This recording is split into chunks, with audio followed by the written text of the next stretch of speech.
sat there and I said, this is my life. I said, this is my life. You are exactly who the fuck, this is it. And I said, this ain't gonna be it for me. So in that restaurant, I quit my job, left my canister in that restaurant, my spray canister, got back in my Ecolab truck, and I went home. And I started working out like somebody, I became the most obsessed person on the planet Earth. And I was basically, I had to invent a guy that didn't exist. I had to invent a guy that can take any pain, any suffering, any kind of judgment, call whatever the fuck in the world, and be able to stand in the fucking room and say, go fuck yourself. I had to build this callous mind, and I built it through suffering. I built it through downright fucking just crushing myself. If it was raining outside at 3 o'clock in the fucking morning, if it was snowing, the first instinct is don't go out there and do shit. My instinct was, we gotta fucking go out there. Anything that was fucking horrible in my life that I would normally say no, that was inhumane to most people, I had to go do it. And I started callousing my mind at this point in my life. And I lost the weight. I lost the weight and I went back to recruiter. I got into that class and I went through 3 Navy SEAL Hell Weeks in 1 year. Only guy to ever be in 3 Hell Weeks in 1 year, to my knowledge. The first one I didn't make it through, the next 2 I did. And that, I just didn't, I didn't stop anymore from there. And I started realizing through this process that the fucking mind is what you created. And I started opening different doors that I didn't think were even there, that I didn't think even existed. And the more doors I opened up, the more I started realizing that my potential is damn near endless. And it changed my whole mindset. So I went from David Goggins and I created Goggins. And that journey is a priceless journey that is hard for me to even explain to people because it sounds so quick and easy. Like I just lost this weight and I went through 3 Hell Weeks, I went to Ranger School, went to Delta Force Selection, whatever it is. It was brutal. It's a brutal journey every fucking day. And everybody's like, are you happy? If anybody knows my life story, and I'll try to give you just a snippet of it, where I'm at today is in front of Joe Rogan telling you my life. To get through where I became, to get through where I'm at now, there's nothing but pride I have for myself that I can't really show people. Because I have this face that they see like, are you happy? What's wrong with you? I'm driven, I'm obsessed. And that's what you see, that's it. So my first run, when I decided to lose the weight, I was, like I said, 297. I was about 32% body fat. And my idea was to run 4 miles for my first run. I didn't know how bad it's gonna fucking hurt me. I used to run before I was fat, and I was like, fuck it, I can do this. I ran a 1/4 mile and walked home. I walked home and sat on my couch and cried. I went to my mom's house, who was about maybe 20 minutes down the road, and cried again in her couch saying, man, I can't fucking do this shit. I don't know what I'm gonna do. I just got somebody pregnant. My life was just fucked. I was making $1,000 a month. My rent was $810 a month. And my mind just kept fucking with me. And kept fucking, you're not good enough, man. This isn't for you, man. These guys are the baddest motherfuckers on the planet Earth. You're not that. And what it was, and it's kind of funny, I was obsessed with Rocky. Rocky 1 in particular. And when I was a kid, I'd come home every day and I watched this fucking show, Rocky. And I would fast forward with the little VHS tapes to round 14. Round 14 fucked me up like nobody's business. Why? The song came on. Right? So when I bought the pull-up record, I listened to the song for 17 hours. It's 2 minutes and 13 seconds. And I'm able to visualize and dream like nobody's business. And I know that I can create a vision that many people can't. And I work for it. So the vision I had was when Apollo Creed beat the fucking shit out of Rocky, beat the shit out of him, he kept fighting. He was a dumb fighter, couldn't read, that was me. Couldn't read, couldn't write, just punchy, everything about him. And Rocky Apollo beat the shit out of him. He was in that corner and everybody was saying, stay the fuck down.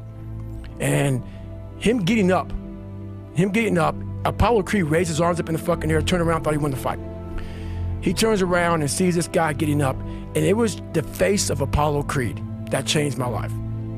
The face of Apollo Creed. It was like, just by that motherfucker getting up, not winning, just by him getting the fuck up, Apollo Creed was champ, he's the best.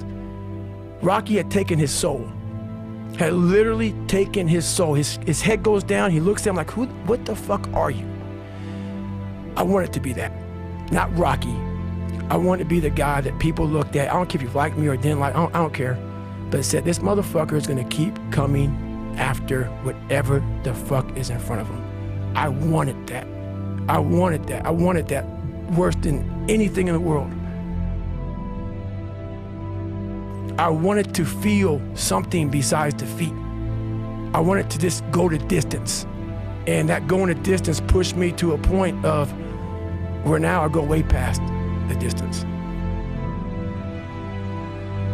I said, this ain't gonna fucking happen, man. I could lose 106 pounds and I can't even go a quarter of a fucking mile. I started being able to take negative shit and be happy. And this whole, I say what if a lot, it sounds corny and it sounds weak, but it's true. One of the recruiters said there's not many black Navy SEALs. Matter of fact, I was the 36th African American SEAL in history. It's in over 70 years. Because of the fucking water, you know? Right. I mean, people get mad at me. It's fucking true, just get over it. And so I was like, man, what story would it be if my fucking fat, dumb, lying to be friends with people, insecure ass can overcome this shit? And that what if mentality, like that dreamer mentality just would always fuel me. It would just fuel me, man, what if I can be a SEAL, man? What if I can go from running a quarter of a fucking mile, now I run 205 miles. What if I can go, what if I can go, and what if, how would that feel? I had blamed so many fucking people in my life, my dad, my mom for not being there. When I was 14 years old, my mom was gonna get remarried to this great guy. He got murdered. And then I moved back to that small town in Brazil, and everybody was to blame. My learning disability, my skin color, you know, me being everything. And so I sat there for a while and I was like, man, I got it. No one's gonna fucking come to help me. No one's gonna fucking come to help me. It's fucking me against me, period. And so I had to man up. And I said, the first thing I gotta start doing is facing every fucking fear I have. No matter what the fuck it is, man. And these things would keep me up at night. No one, people who are hearing this shit, they will never really understand and grasp when you face these things and so many things, how they keep you up and haunt you at night. And I had two options: to either be that 300-pound guy who sprayed for cockroaches and made $1,000 a month, and at 24 years old, knowing when I'm 50 fucking years old, I can reflect on this and think about what guy I never became, or I can totally just sack it up and fail and fail and fail until I succeed. So I started calling recruiters up. I said, I'm gonna go be a fucking Navy SEAL. When everybody's quitting this fucking code, I would be somewhere gone. Somewhere fucking gone, and somewhere fucking dark as shit. There's a scene in Platoon when Barnes shoots Elias, and you know, they think Elias is dead, and the choppers are taking off, and Charlie Sheen's asking, you know, Tom Berenger, where's Elias? Where's Elias? William Dafoe. Oh, I found him back there dead somewhere. And through the woods, the Viet Cong is chasing Elias through the woods, and they're shooting him in his fucking back. And all he wants to do is get to the fucking chopper. He's getting shot in his back, he's getting up, he's getting shot in his back, he's getting up. And you see this guy just fighting. I love the fucking guy who just fucking fights. And so I put these things in as reminders that you're gonna have to fucking suffer, man.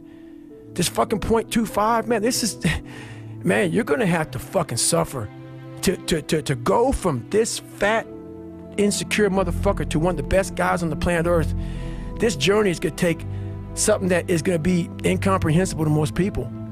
And these different visualizations, how I visualize in my self-talk, it became so nasty and dirty that I almost liked the fact that I went 0.25. So it became from being defeated to like, man, all right, motherfucker, maybe tomorrow we can go 0.75.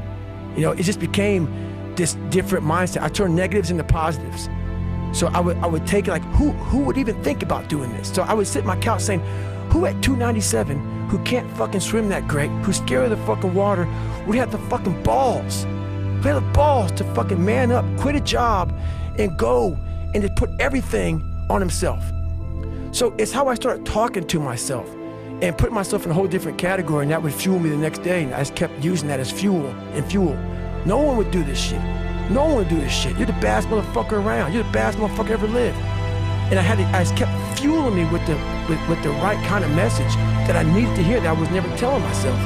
And through time, it became reality to myself. I used some positive motivation. I had like one day where I was like fucking defeated. But I started realizing this is part of the process. This is part of the journey. I had to realize this is part of my process versus just saying, like I used to, I'm just not good enough. If I'm not good enough, we always say that shit. I'm just not good enough, and then we try something else. I'm gonna fucking make myself good enough. And that became my mentality. I'm gonna make myself good enough.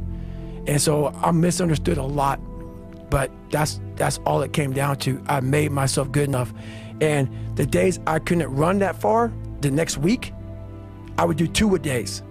So on the running, if I ran a quarter of a mile, I wait a fucking couple hours, it'd haunt me, bother me. I try to run a half a mile the next time, same day. You can do more than this. If I had to walk, I had to walk. It just became just a process of grinding and grinding, and grinding is not even a good word for it. It's not even a good word for it. And just going further and further. And then when I got through running, I go to the bike, I go to the pool. If I got tired somewhere, my legs were tired, I go to the gym. And I developed this crazy workout where I was doing volume, like 200-300 reps of like very lightweight. People always say, how come you don't have any like loose skin? My workout routine in the gym became sick. It became sick. I was just doing 200-300 reps, 400 reps on like chest, just like for one simple exercise, the bench press. And I rack it, get back on it, just rep it out, trying to burn as many calories as I can, build that muscle mass.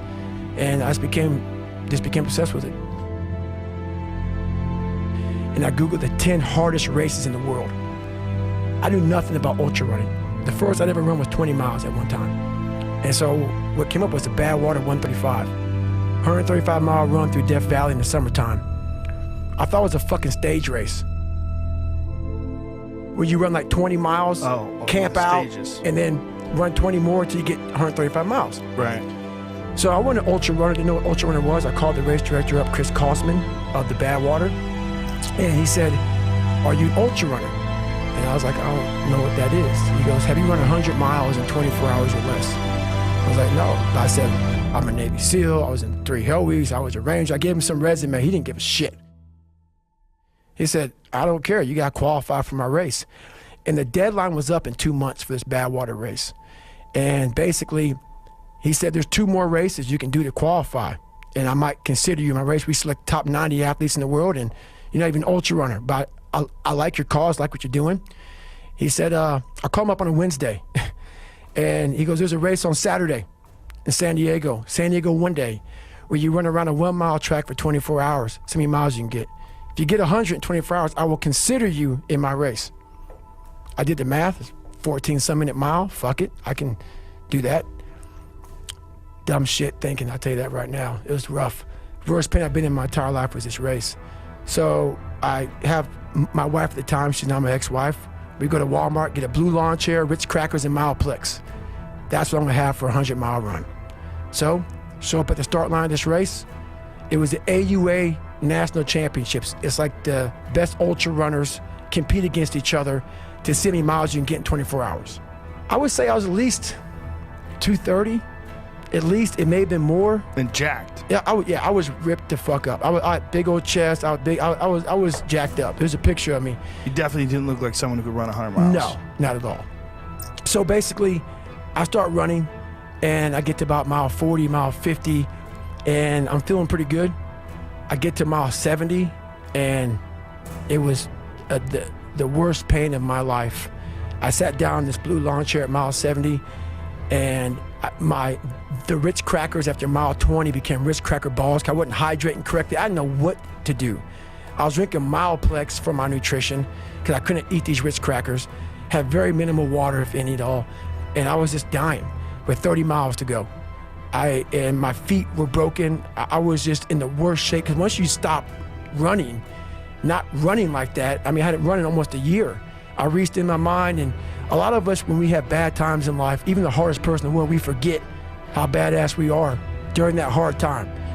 I have a thing where I take a couple seconds to reflect on, hang on, man, you've been through this, you've been through that, you overcame this, overcame that. I don't ever close my mind to the fact that this can be done.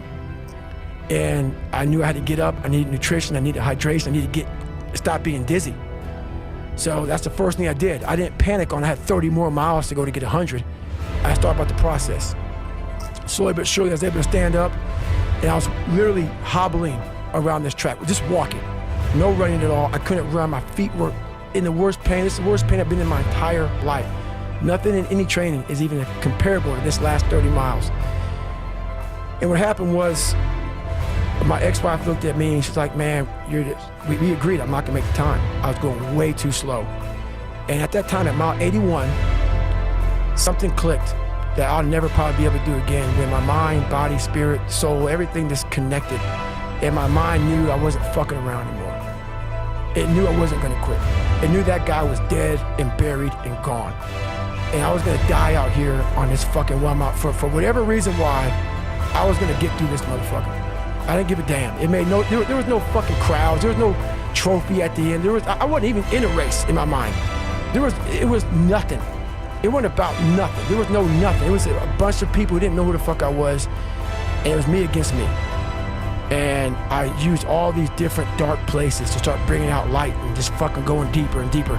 Ended up running the next 20 miles. I ran 101 miles, and I ran the next 20 miles, at about a 10:30 pace. And I did 101 miles in 18 hours and 56 minutes. Sat back down in that blue porta potty, now my chair that I got from Walmart, and that's when the body realized I was done. It was the worst pain I can ever be in my life. And the craziest thing, I'll tell you a story because it's right now. I'm not sadistic, I'm not crazy. People may think that. They may want to put a title on me after hearing me because it makes them feel better. Because they think, wow, this guy must be some special or just fucked up crazy dude. No, I'm a guy that came from nothing. Anybody's capable of doing shit like this. Anybody. And I sat in that tub. She put the water on me. She called my mom up. And my mom was dating a doctor at the time. The doctor said, you need to get him to a hospital now. She came back in. All I wanted to do was call Chris Costner on the phone, the race director of Badwater, and said, I fucking did it. So she said, I'm taking you to the doctor. I said, no, let me sit here and enjoy this pain. She said, what are you talking about? I said, you know, I need to go to the doctor. I realized that. But I never thought it was humanly possible to do what I did. I went 70 miles. And at 70 miles, I was dead. I was at 100%. What I thought was 100%.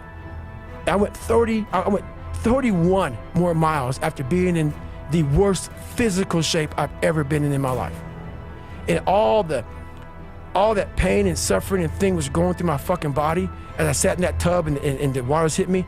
And it was the most amazing feeling of accomplishment. And I want to be numb.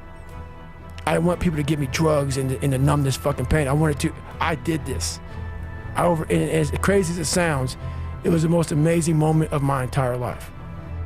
And what's funny about it, I know people may hear say this motherfucker, even when I tell you the story, I want to drop so many names. Google it, look it up. I don't give a fuck. Like, it almost seems like I'm making my own story up.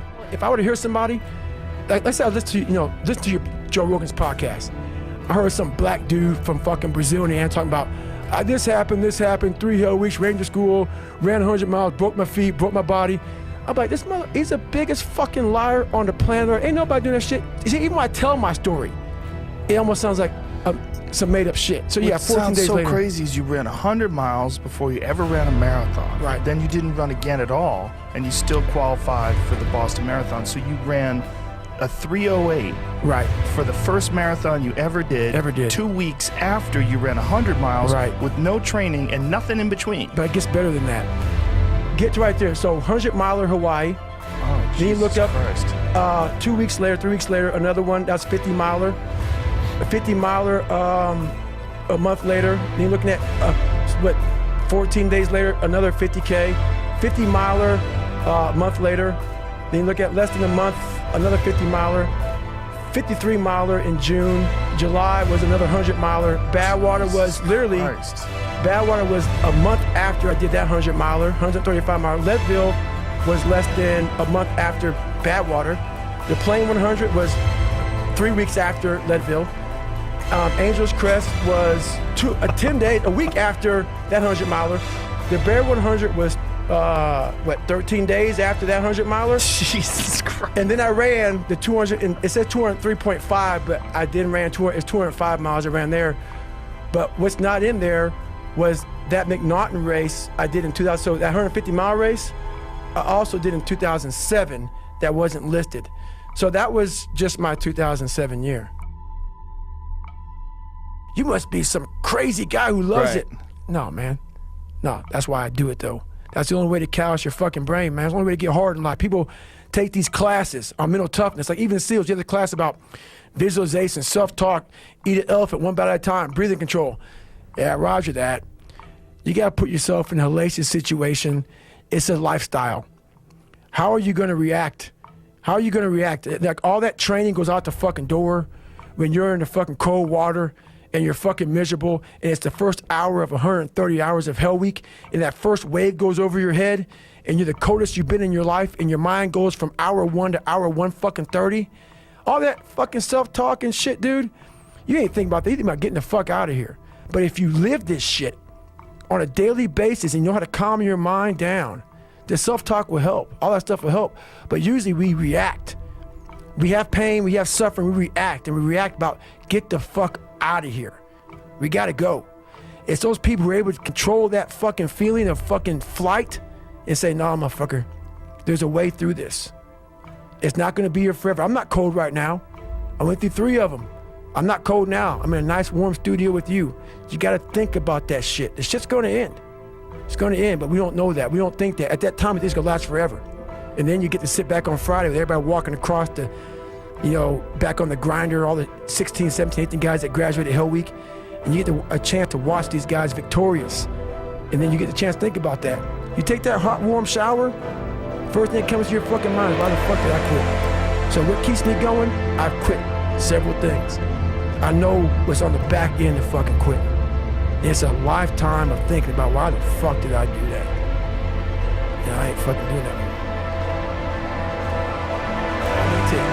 When I was a SEAL recruiter, I got invited to MIT. Smart ass motherfuckers there, man. I'm not that. I'm just a good animal. I'm a knuckle dragger. And there was this guy there, I forget his name, but he was like the top head guy. Old white guy, all geniused out. And we were on this panel, and they were asking us all these questions about the mind, mental toughness and shit. He was answering them. I wasn't answering many questions. And I'll never forget, he was just answering them off of theory. He never put his fucking ass in shit. You read a bunch of fucking books, and you think that you know how the fucking mind works and shit. I had gone through hell since a kid, and then all the way up until now.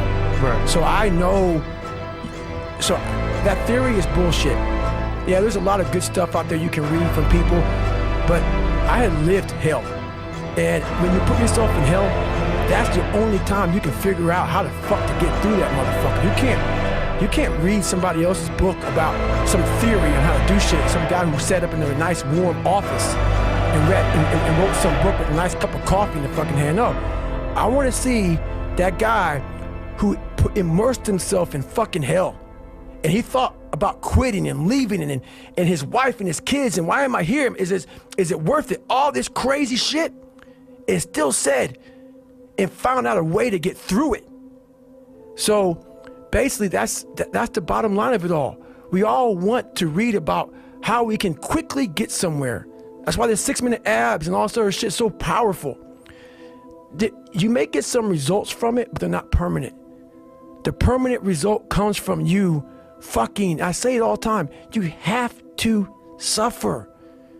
You have to make that a tattoo on your fucking brain, so when that hard time comes again, you don't forget it. You may forget it for a second, but you can go back in the cookie jar, I call it. It's something that we've all endured. I call it the cookie jar, and we often forget how hard we are, but you gotta reflect back. Take a couple seconds to reflect. I've been through this, I've been through that. And then remind yourself, I'm a bad motherfucker. And then you can get through that shit. But if you don't believe it, you haven't endured shit, you're just blowing smoke, man. and you're not gonna be able to get through anything. What was this guy saying? Like, what was his theories that he was throwing out there? His theories was about, I forget exactly what it was, but it was something about what the mind does under stress and how we can't. He said how we can't do something. And I did it. I did what he said we couldn't do. Like, what was he saying he couldn't do? It was something about if you're born a certain way, it's something about if you're born a certain way, you can't become this way. And it was totally saying that with who I am now, like I had to be born with some, not genetic power or some gift from God, but I had to have some kind of special gift. Had to have some kind of special gift. And I forget what set me off, but it was like we had to be, to be somewhere, you had to be born with it. What was the concept? And I know what I was born with, and I know the battle that I had in my mind. So when he said it, I just sat there, looked in my face, and somebody in the crowd asked me a question. And I totally contradicted everything he said. And I was like, nah, man, I mean, I fucking know for a fact that you can be this fucked up dude, like really fucked up dude, and with the right mindset, and it sounds so easy with the right mindset. It doesn't sound easy. It's I know what you're saying. It sounds like a simplistic answer. Right. You can. But you have to go into those dark chambers that we often shut off, and you gotta open them up. You gotta open up and fight that fucking demon, get in there, talk to that motherfucker and say, what's up? And we all like to take this 4-lane highway, the easy highway. It has fucking signs, it has restaurants. We all love that 4-lane highway. We always step over the shovel. And all I did was I picked up that fucking shovel, and that shovel, I made my own path. And you may have big boulders and shit. They may be getting 200 miles up the road faster than you. But going through this path of life, this journey over here that you make yourself, that's incredibly difficult. What comes out the other end of that motherfucker is some glorious shit that you can't even explain to people. And we're afraid. Bottom line is most of us, even the people who have all these theories and shit, it's easier to accept the fact that I'm just not good enough. I wasn't made to do that. It's a difficult motherfucker where you're gonna fail and you're gonna be in your head, you're gonna be saying, I'm not good enough. And it's how you get through that. It's how you get through that on a daily basis when that thing is saying, man, I'm 43, I've done so much. You start to become civilized. The refrigerator gets full. You start making money and you start, I'm not getting cold anymore. I'm retired. At 40, people shouldn't be playing basketball or football or being in. You start to believe this shit, and it becomes in your fucking mind. Like there's people who are retiring, you know, at 40-something years old or 30-something years old. At 43, I'm still putting in 100-mile weeks, still doing thousands of pull-ups, thousands of push-ups, because I'm not allowing myself to become civilized. The worst thing that can happen to a man is become civilized. You lose that fucking fight. You lose that, why the fuck am I doing this shit? I'm good. You ain't good, man. You ain't never fucking arrived. And that's just my mentality. You may have more, but you never fucking arrived. You want to be uncommon amongst uncommon people. Period. Uncommon amongst uncommon people is one of the greatest ways to put it. That's it. Like if you're like for me, what got me in trouble with the Navy SEALs is I wanted to be one so bad. So bad. I fought my ass off. And I saw them as uncommon people. Very uncommon. But once you become a Navy SEAL, you're all Navy SEALs, so guess what happens? You're fucking common again. I wanted to be uncommon amongst uncommon people. I wanted to be the guy, I don't care if you fucking like me, I don't care if you don't understand me, I didn't give a fuck. Once I went through this fucking journey, this path of life, you ain't got, there's a whole bunch of fucking guys that don't fucking like me. I don't give a fuck. I'm a warrior, period. There's a lot of guys that have been in a lot more combat than me. A warrior's not always that. A warrior's a motherfucker who says, hey, I'm here again today. I'm here again tomorrow. I'm gonna be here the next day. I'm 50 years old, I'm still fucking getting after it. It's a person that puts no fucking limit on what's possible. And that's what got me in trouble a lot. And that's why I went to Ranger School as a SEAL. That's why I tried to go to Delta Force twice. You know, I've been through all these different training programs because I was looking for, in the military, what I saw is, in the training, these people get their ass handed to them. After they get out, a lot of them get civilized. I always wanted to go back into training. No matter where I was at, I wanted to go back to war. and the war was in that training program where you see guys who can quit, guys who are brutal, guys who are suffering, guys who are, so as a SEAL, you don't volunteer for Ranger School. I did. I put in 7 chits, got turned down, my 8th, got accepted. I went at 28, 29 years old. And they go, why did you go? Because I started becoming civilized. I started becoming complacent. I needed to get my fucking ass kicked again. And when you go as a SEAL, going down to, you have no rank in Ranger School, you could be a major. You're just fucking Joe Brown. You're nobody. And you're not eating, you're not sleeping. So I always would I would immerse myself in shit like that. Even I would climb the ladder and I intentionally fall back down that motherfucker to say, all right, man, getting soft, dude. Getting soft. Kick your fucking ass again. And it's kind of the process. Did you find resistance from that amongst other guys that didn't like that you were making them uncomfortable? Because that is something that there's a natural instinct that people have when someone's working harder than them to somehow or another diminish that person. Well, I know that a lot of guys don't like me for a lot of reasons. And I realize that. I am a guy that doesn't care if you like me or not.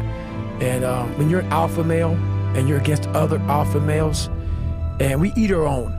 Alpha males eat their own. And I love that shit. Let's fucking go, man. I want to eat. Hey, man, I'm all about that kind of mentality. But I would sometimes take it to another level. I wasn't part of a good old boy network. I didn't want to be I wanted to be David fucking Goggins. For too long in my life, and it got me in trouble. For too long in my life, I wanted to be accepted.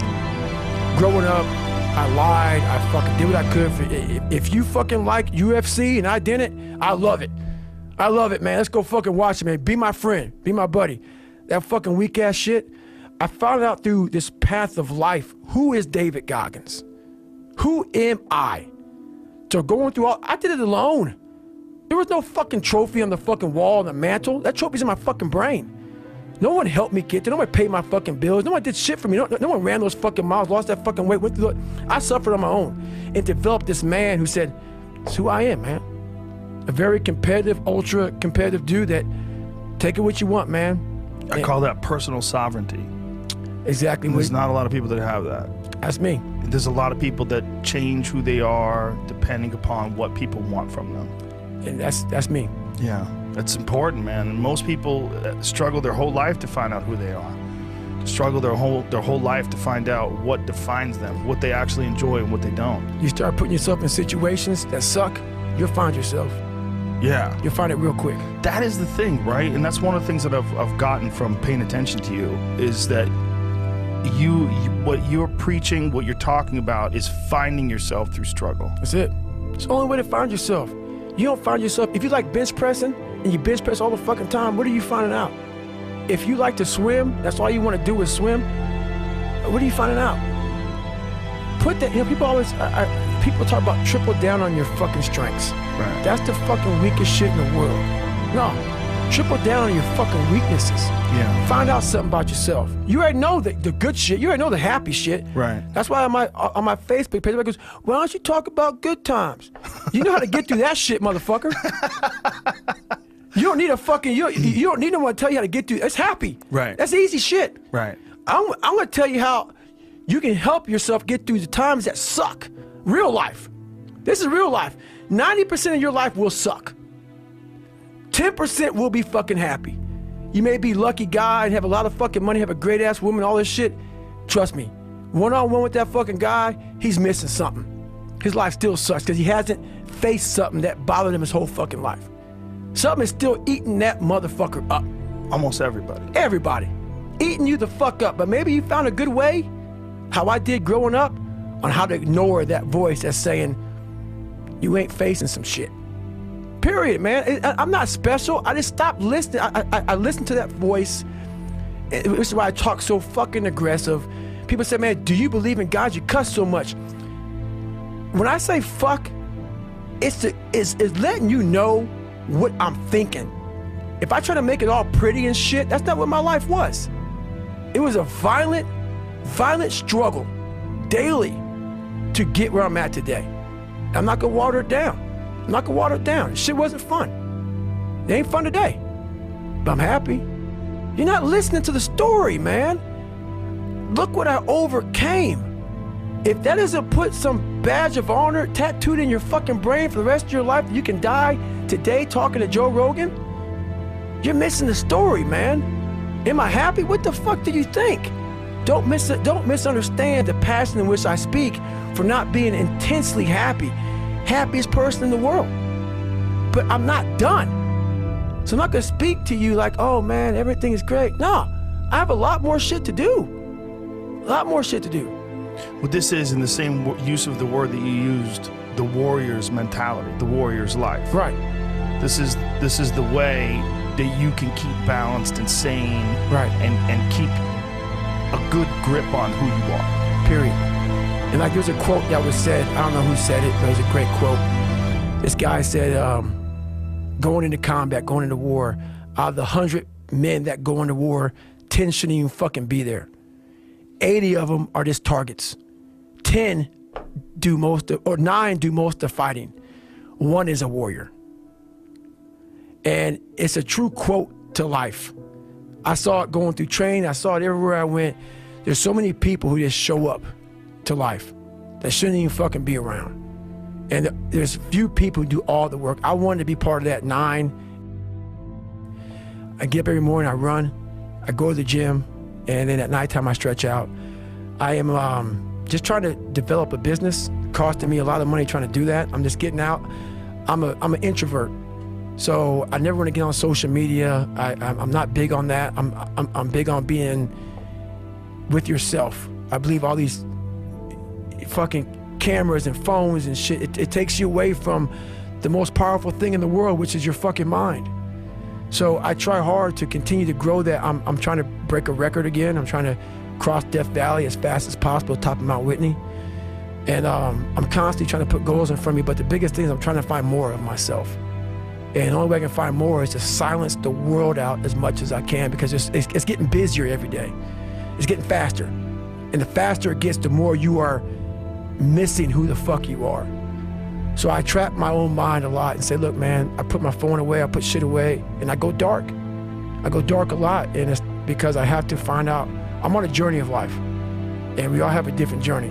And I want to be in my fucking pine box, and I believe your spirit lives forever. It has to. It's too fucking powerful. No way in hell that thing just dies when you die. I want to be able to look back on my life when I'm all dead and be so fucking proud of myself forever. This is all temporary shit to me. I want to be forever proud of who I was as a man and change who I used to be. The liar, the insecure guy, the guy who can, whatever. I want to be proud. If I die now, if I die at 80, if I die at 90, 100, I want to look at myself and say, proud of myself. Don't you think that also, like what we're saying, that because you've gone through so much struggle, you appreciate happiness, true happiness? Do you think that you appreciate discipline because you weren't disciplined? Do you think you appreciate the hard work you put in because you used to be weak? Yes, I appreciate self-discipline. Yes. I never had, and the crazy thing about what, you say that, I didn't have a motherfucker come wake me up at 3 o'clock in the fucking morning and say, hey, you gotta get your shit in. I had no trainer. I didn't have a nutritionist. It was the self-discipline that I had to survive, to not survive, I was weak, to thrive. No one said, hey man, you're 297 pounds, man. I'm gonna help you out. I'm gonna help, hey man, you're not smart. I'm gonna help you out. I had to work at all this shit. I had to overcome, and it self-disciplines everything. And if you don't have it, I don't look at you right, because I know you're capable of more. It's not discipline so much for me. It's all on you. It's all on you. The self part is what's big. We need someone to hold people accountable. Fuck that shit, man.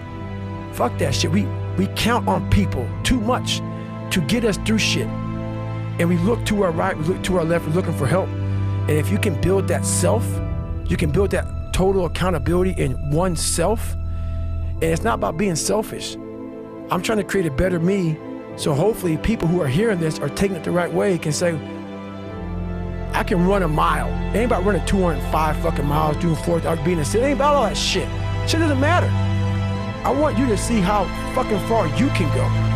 And that's all it's about, yourself. When I talk, the reason I talk so fucking just passionate, because I'm reliving my fucking life. I'm reliving this morning when I got up. I didn't want to do that shit. I'm reliving everything I did, and I can't speak to you like all calm and shit. Shit sucks. It sucks, man. So whenever I start talking about, like, after this podcast, you'll see, man, God, you're so calm right now. What the fuck is wrong with you? I'm not going back through that shit, man. I'm not going back through the suffering and shit that it took to become who I am today.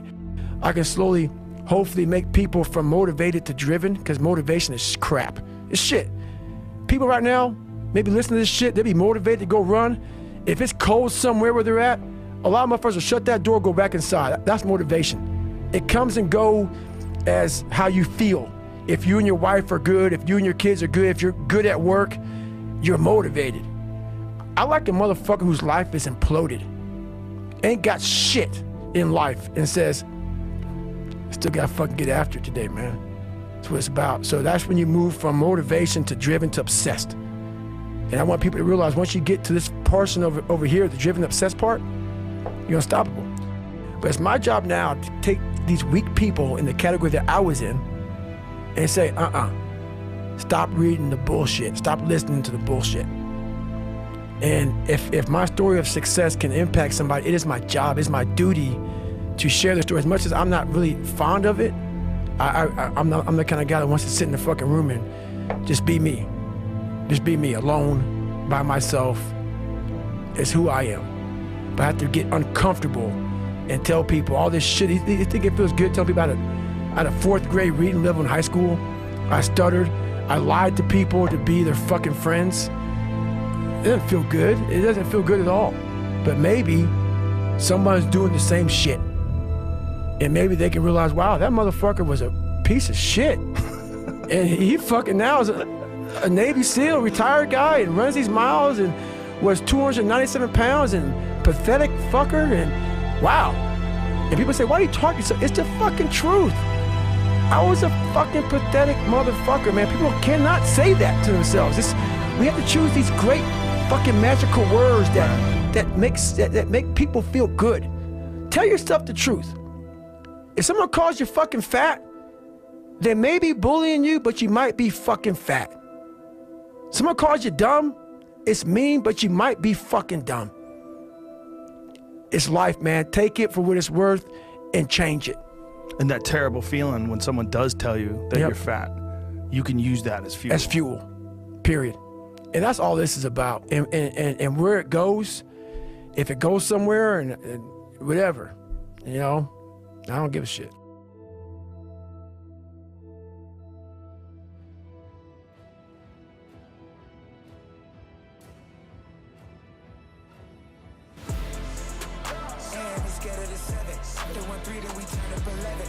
Shit open like 7-Eleven. We at the house, I got 7 in heaven. They think I'm satanic. I keep me a rebel, shorty a therapist.